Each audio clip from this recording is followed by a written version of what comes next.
Traffic signals దగ్గర ట్రాన్స్జెండర్లు అడుక్కునే వాళ్ళని నేను చూసిన.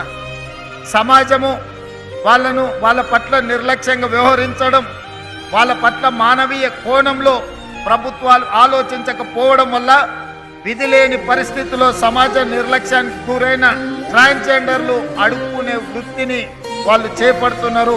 సమాజ నిర్లక్ష్యానికి గురైన ట్రాన్స్జెండర్స్ని జనజీవన స్రవంతిలోకి తీసుకురావాలన్న ఆలోచన ఈ రాష్ట్ర ప్రభుత్వం చేసింది.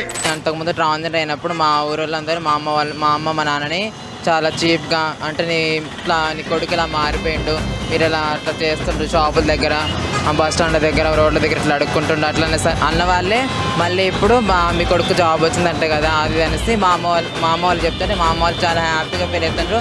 మా ఊరిలో కూడా అందరూ మంచిగా హ్యాపీ ఫీల్ అవుతుండ్రు. చాలా గర్వంగా ఫీల్ అవుతున్నాము. ఇంతకుముందు ఏంటంటే మేము అక్కడ ఇక్కడ రోడ్ల పైన అడుగుతూ, సిగ్నల్స్ దగ్గర అడుగుతూ, ఓపెనింగ్స్ దగ్గర అడుగుకుంటూ మమ్మల్ని సమాజం చాలా చిన్న చూపు చూసేది.